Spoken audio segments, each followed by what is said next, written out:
Okay, let's talk about Sweetsop, sugar apple here. These trees are, this is actually just 1 year worth of growth that you're looking at on this tree.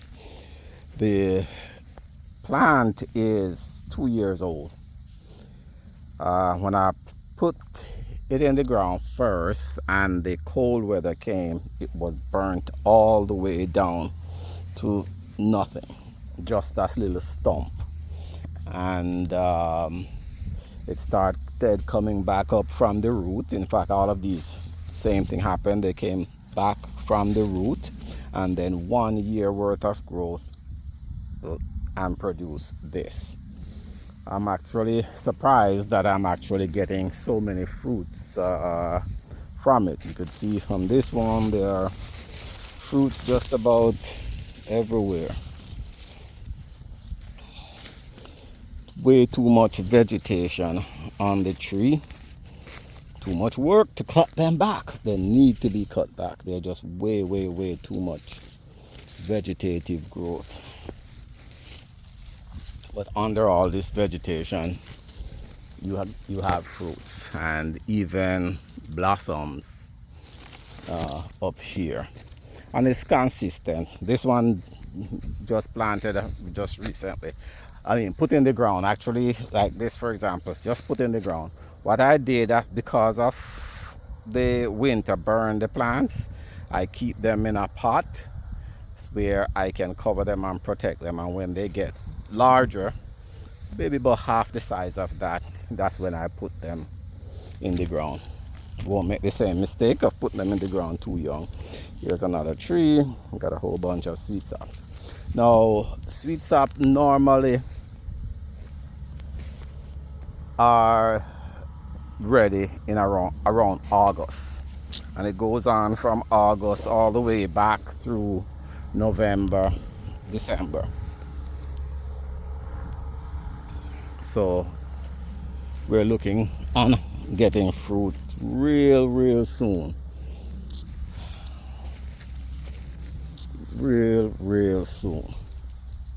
Now, another thing about these sweetsop, I specifically try to get this variety that are a little bit hard. They're not as soft as when ripe or when turned, like a lot of the fruits that we are accustomed to. That will allow them to have a slightly longer shelf life and also allow me to ship it. I don't know if we'll have enough fruit this first year to ship out. Now, look at this. All this vegetative growth and no fruit. Now, I need to remove some of it. I should have, didn't want to take the risk of removing it. So now I just let it grow. Now that it is this big and healthy, I don't think there's any risk now in cutting them back.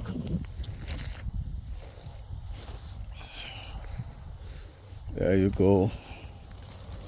Fruit, not a lot, but we got fruit, and the trees are very healthy.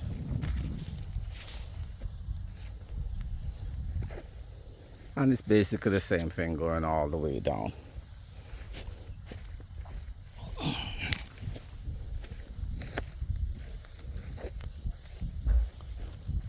Now, I'm seeing some of the, see if I could find one. Some of the plants have some scales, so I gotta come back and treat them for scales. I don't see any on this plant, but I'm gonna show you what scales look like. It's almost impossible to prevent these scales from taking up the tree. So as soon as I see any sign of it, I come through and spray them. Not finding any scales yet, and I'm sure it's here. So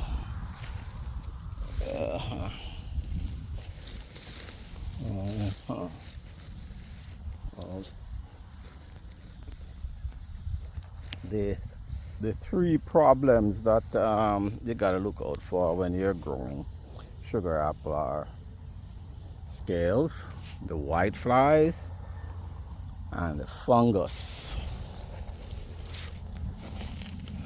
The fungus, I have to try to prevent it rather than do something about it after it happens. So I'm gonna try to see if I find a fruit that has fungus. I think this is considered having some fungus. There you go. Not that bad, but that's considered. That's some fungus on that one.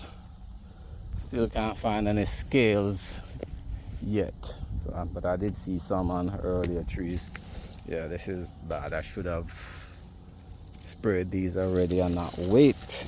But the amount of work that it takes to spray all of these trees. Ah, there we go. This one is extremely infested. Oh, it was, let me see if you can see them. There they go. Yeah, it was, ooh, I can't say that this was ever sprayed. So this I have to deal with like immediately. And since I only have a few plants with it, I don't want to go through and spray all the plants.